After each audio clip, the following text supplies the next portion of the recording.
the Government of India is leaving no step unturned in resolving the Manipur conflict. There has been no violence that has taken place in Manipur in the last 48 hours. The Home Ministry has cleared over 100 crore rupees relief package for the affected people. The arsonists have surrendered their arms and ammunition to the CRPF. The Assam Chief Minister Himanta Biswa Sarma is visiting Manipur tomorrow to review the situation. The CBI is already at work and has registered 6 FIRs and has formed a special investigation team to probe into the Manipur violence. Now, amidst all these fast-paced developments, it's pertinent to continue raising the question, how do we bring sustained peace to Manipur? I'll start my conversation with Mr. Muhammad Ali Shah. Are all these steps that are being taken in a fast-paced manner by the Government of India in the last 24 hours being able to assuage the communities, whether it is the tribals of Kuki or whether it is the Meitei community? Have these efforts been able to assuage them, to be able to allow for a sustained ceasefire in the state? Megha, that's a very, very good question. You know, the government is doing the best. Whatever is within their means and the limits, they're doing the best. And recently they've announced a 101.75 crore package for the aid of the displaced Manipuri, the people who have fled from Manipur. Obviously, I mean, they've gone to Mizoram and other neighboring states. So it's never enough. I mean, it is never enough. Of course, I mean, you'd want much more. And I'll equate it with another example where, unfortunately, in the 90s, the Kashmiri Pandits were displaced. And it was very, very unfortunate. It was very, very sad. And this thing about violence, it will not lead anywhere. It will not lead anywhere. In fact, the package that they've announced, it is within their means. It is a large money, but maybe someone from there might feel it might be little. But see, that's always there. But the very fact is, the government has done their effort. They're doing all that they can, the best that they can. They are themselves concerned, like the way you are concerned. Everyone is concerned. So we are all very, very concerned about it. The very fact is, there have been minor incidents of violence, yes. I mean, it hasn't been complete peace in the last 48 hours as it is being reported. There have been minor cases, like for example, 2 days back there was a case of a 7-year-old child. His mother was Kuki, his mother was Meitei, but a Christian, sorry. His father was Kuki, and they were accompanied by their aunt Lydia, who was also a Meitei Christian. And the ambulance was, it was really, really bad and sad. So these kind of violence they are being reported. I hope there is peace in that state, a beautiful land like Manipur, where you get such beautiful people, such floating islands, Lake Loktak. I mean, so the government's efforts are okay, they are fine, they are doing their best, but too many people, too many families have escaped from Manipur right now. So they need to be put back. All right. Fair enough. I'm going to get Major General Sudhakar ji also on the telecast with me. And your perspective, sir. Now, the Union Home Minister has visited. He was there for almost a week. There have also been sustained efforts to keep the communication going from the central government side with the state government in Manipur and the people of Manipur, and therefore Himanta Biswa Sarma has been sent over there. He is going to be visiting. Will this ameliorate the situation? Megha, once again, thank you for inviting me to your special show. I'm grateful to you. Please allow me, you have asked a very, very important question, and the Manipur issue as on today is a very serious, my understanding, and it has to be tackled as such.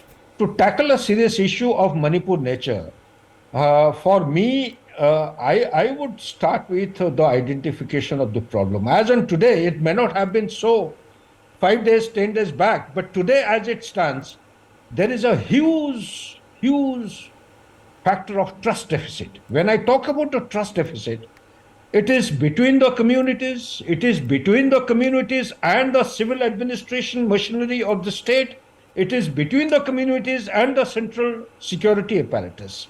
And also, there is a trust deficit which is manifesting loudly in the constitutional provisions. When I say this, if you allow, or if you are coming back for the second time, I would like to dilate. First and foremost thing, what is standing out today in the Assam Rifle camp in front of police, if an ambulance is being burnt, the lives of living human beings are being actually charred, being put on fire, then there cannot be a greater manifestation of trust deficit in the civil administration, in the security, state security apparatus. So, So then the question arises, that's what I'm asking.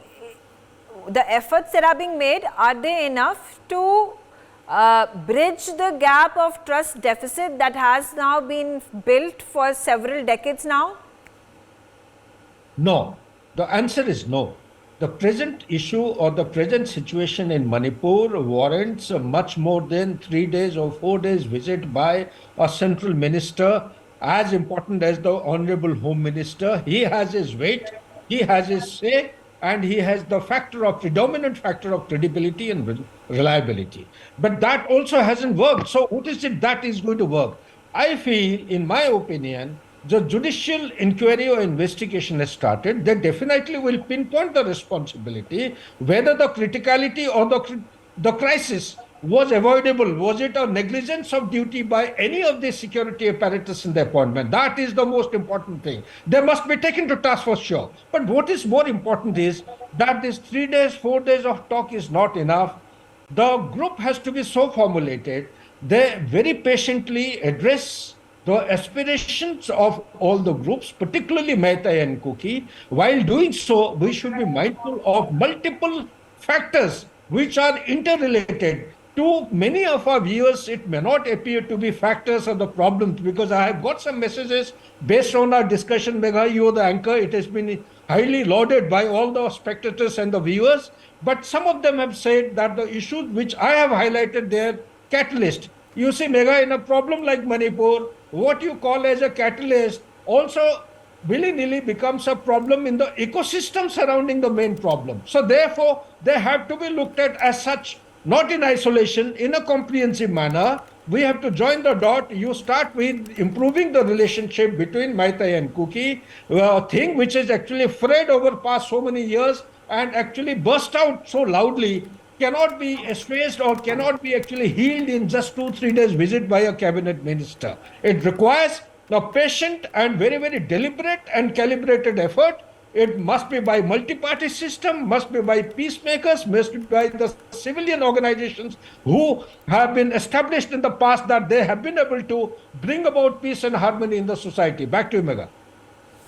Major Mohammad Ali Shah, now do you think this is going to be a sustained effort? This is not going to be an effort by the central government just for a week or 10 days with the Union Home Minister visiting, with the Assam Chief Minister visiting, but this is an initiation into a long drawn process to build a peace resolution in the state. Right, Megha. Megha, I think it's been very, very well thought out in a very crystal crisp way by General Sudhakarji. I think the way he spoke his mind, the way he spoke about his analysis and his view of the situation, I think it's bang on the target completely, Megha. Yes, Megha, at the same time, I would say the Assam Rifles is doing their bit even much before this relief package was announced. The Assam Rifles has set up relief camps, they have medical camps, they have, I'm told, the Director General of Assam Rifles, Lieutenant Pradeep Nair, has been literally camping in Manipur. He is there amidst the crisis. And Assam Rifles is a very, very good fighting force. But they are doing social service over there at the moment because the people over there who have been displaced, who have been victimized, they need that. It's irrespective of the community. Totally impartial, totally imbalanced. But at the same time, totally balanced, I would say, at the same time, there are protests over there, like, for example, the Meera Pabais. Meera Pabais are the mighty women, the mothers. They come out at night with the mashal, with torches in the hands, and they come out and hold. I have dealt with them personally. I know how difficult it can get when they do a lot of good work as well, social work, but they're very opinionated. So, but at the same time, there have been protests that, okay, I was shocked when I saw a few Meera Paivis holding a placard where it said, "Go back Assam Rifles." Why? I mean, these people are actually doing a great job. They're doing yeoman service. So the fact is the aid that they are getting from the government, from the Assam Rifles, from the army. I'll give you a small example, Megha. Megha, just today afternoon, I was interviewing a very fine, very proud person from Manipur. And that person said, oh, this was an army, this thing, something, something. I said, no, excuse me, that was an army. No, actually, no, it cannot be army, you're right.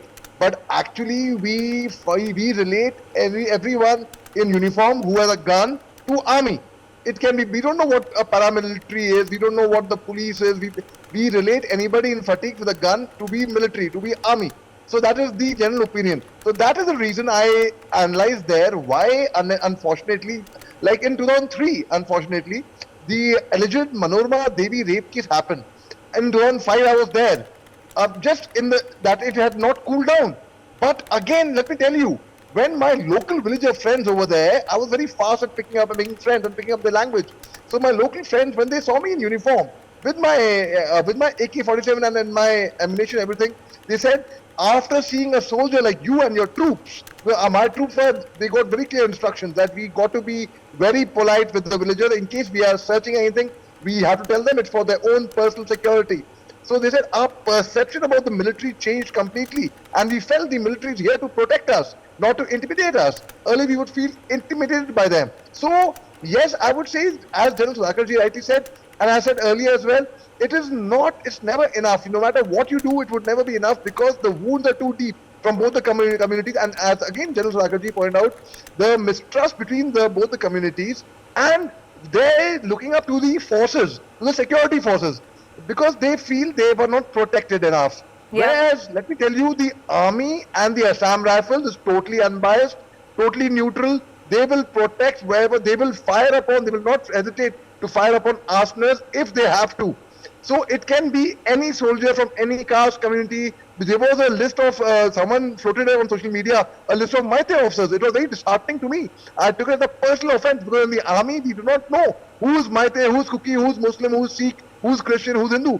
We only know one thing, that our religion is the Indian Army. We fire upon the arsoners. We will control anybody who has come to create violence, anybody who's come to create disturbance. It can be from irrespective of the soldiers community or not the community, that's okay. But ultimately, so yes, I would say the efforts are on. The efforts are totally on, and especially I would comment, especially we all speak about the violence happening in Manipur and such things. No one is speaking about the good work actually the Assam Rifles is actually doing in Manipur.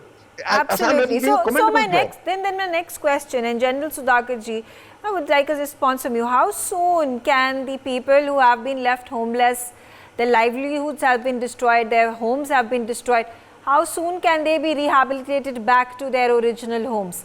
Again, this is on a huge footing that the central government is doing the work. There's 100 crores rupees and more that have been allocated for this relief works that have to be carried out on a large scale and an immediate basis. Now, the immediate concern will be of the state government and the central government to rehabilitate the people who have been displaced. The moves have already been made in that direction, but people continue to live in relief camps. Now, that's the immediate worry. Megha, the question doesn't have the simple answer. Allow me to again expand my perspective. There is a bigger picture. Whether the audience is able to comprehend what I'm trying to share now, the bigger picture is, without meaning to undermine anybody, kindly do not misunderstand me. I'm trying to give you a perspective as per my research and analysis. It is standing out very loudly. That bigger picture is that Assam Rifle is doing a wonderful job. So as the state security apparatus, whether it is India Reserve Battalion or Manipur Police, everyone put together, they are doing an outstanding job. But the bigger picture, which we are missing the woods for the trees, is that army has been missing from that general area of responsibility for past 3 years. They have moved to the northern border. The bigger picture is that China in its earnest is doing anything and everything possible to pull back the army which has moved to northern border to its place here so that it can undertake some kind of nefarious activities along the northern border, or weaken our stance along the northern border. This is one point I wanted to share. Second point I wish to share is that, Megha, when I highlighted that issue of mistrust or lack of the trust deficit, it's a very dangerous start point. Take your mind back what Major Ali was beautifully bringing out. I must compliment the officer. He spoke so well. You see, whenever the insurgency has actually got triggered, it has got triggered by virtue of absence of one thing. That is the trust between the civilian population with the state administrative security apparatus or with the security apparatus as such. So today, they have witnessed, despite the presence of police, the ambulance is getting burned. There is a live human being who has been burned. So that means the trust deficit has actually started penetrating and getting assimilated into the system, thereby compelling them to defend themselves by taking recourse to arming the weapons. As on today, 4,000, more than 4,000 weapons have been looted. And about 949, even after the Home Minister had announced 240 or something has come in, the total put together 949 weapons have been recovered. There are still, we have a good number of weapons. These are state-of-the-art equipment. Some of them have been bought from Ruli. Ruli is part of Yunnan along the Myanmar and China border. So the weapons are freely available. Narcotics is freely available. Poppy cultivation is going on. Land problem, the Mai Tai cannot buy the land in the hill sector. Hill sector people can come and buy the land in the plain sector. And there is a constitutional provision which does not cater for Mai Tai in the scheduled tribe list. So therefore, it brings me to the point that there is a requirement to tackle the issue in a multi-pronged manner. When I say multi-pronged manner, there is the external factor which needs to be factored in. We need to actually crystallize our course of action in a revisited manner, see as to how the military junta in Myanmar is to be dealt with, number one. Number two, we can our stance along the northern border. Come what may. We need to make the best with whatever we have, the Assam Rifle, the BSF, the CRPF. Okay. So, fair enough. Okay, so how do we rebuild the trust deficit, the big question? Major Muhammad Ali Shah, now the people of Manipur, of whichever tribe or community they may belong to, have come out and said that they do not have trust in the state government, they do not have trust in the chief minister, they do not have trust in the state police. Now, how long can the services of the CRPF, of the CAPF, of the Assam Rifles can be continued, can be prolonged in this area? There will have to be some time after a period of maybe, I don't know, there are already at least a month that has been passed. How many more months are you going to put the CAPF, the CRPF, the Assam Rifles to take control and to maintain this peaceful situation that currently Manipur finds itself in? And there has also been a demand for the Kuki tribes to allow for president's rule to prevail, to allow to then displace the chief minister of Manipur, Biren Singh, because they do not trust him. So as soon as there are going to be the central forces that are going to be removed from the position, is Manipur going to come back into its state of conflict that it was left to earlier, a month ago?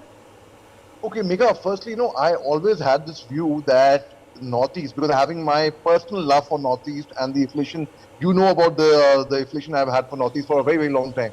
Now, I always felt that the Northeast has, the people over there, they have always had a grouse that the central government, irrespective of the government of the day, I'm not getting into the BJP or Congress part of it, the government in power, in ruling government, always kind of ignored, neglected Northeast quite a bit. And it's a fact. It's a fact. You ask a person from Northeast, from Manipur or Nagaland or Mizoram, you meet them at the airport and you ask them, where are you from? They will never tell you, I am from Manipur or I am from Nagaland or from Mizoram. First thing they'll answer is, I am from the Northeast part of India, because they presume that you probably, not you, anyone, would not be knowing about where Manipur is or where Nagaland is. It's that bad. So that trust factor is right there. Secondly, unfortunately, it really hurts my heart to say it's a fact. It's a reality. Reality pinches very hard. I've seen it, and I have picked up a fight with somebody, a verbal fight, a peaceful fight in a way, I would say. Though fights are never peaceful. In Janpat, there's a market in here. Somebody from Northeast was being called by a particular slang. I wouldn't want to use that slang, and I was the one who intervened. I went and told that person who belonged to Northeast India, I told the person who belonged to North India, don't call that person from Northeast with that name. Please, for heaven's sake. They are our own people, and that is not the way. So this kind of an indifference, firstly, it comes in. So thirdly, when this kind of indifference comes in, I will not vouch, I will tell you in a court, let me not talk about the army, I'll talk about the police thana. In a court where the weapons are deposited, thousands of weapons go missing. And I've personally worked together with the Manipur police commandos. They are a very good fighting force, and I'm surprised. I'm generally very surprised what's gone wrong. How come so many weapons go missing? So I am afraid I would reserve my comments on how good a job they are doing. But yes, the people over there they have lost faith in the state police. It's a fact. But they still very much, and rightly so, they trust the army, they trust the Assam Rifles, and because the Assam Rifles are genuinely the friends of the hill people, the sentinels of the northeast. Assam Rifles ke sipahi desh ke humne shaan badhai, and they stay in northeast throughout. So how long? Well, Manipur always. And I have served in JNK, I have served in Manipur. Let me tell you the state of affairs I found in Manipur. I found it hotter in terms of insurgency more than JNK. But it wasn't being reported fairly that time. We do not know. People did not know that Manipur, there was insurgency happening in Manipur. I was actually very surprised when I heard somebody talking about there's an underground faction from Manipur called PLA. That's the People Liberation Army. A very powerful underground faction in Manipur. Somebody was talking about PLA and someone said, oh, PLA from China. PLA from China is different. Yeah. PLA from Manipur is different. I'm like, come on, have a heart. That's a different PLA you're talking about. So the very fact is people, today at least people know what Manipur, but for a sad thing, I wish it was for a much happier occasion. They know what Maithi is, they know what Kuki is, they know what Naga is, they know what Tangkol is, they know what Baite is, they know what Pangal is, they know what... So these tribes were not heard of earlier. Unfortunately, they should have been heard of. People should have been knowing about them earlier. But no, they did not know, because fighting insurgency in Manipur was very, very different than fighting insurgency in JNK. And in fact, again, parts of... I mean, those are two different states, two different territories, two different borders to take care of. Important point raised. I'm going to quickly get a response from General Sudhakarji. Quick 1 minute, General Sudhakarji, before I wrap this up. Again, how do we ensure that this is a long-lasting issue that has carried on for decades together?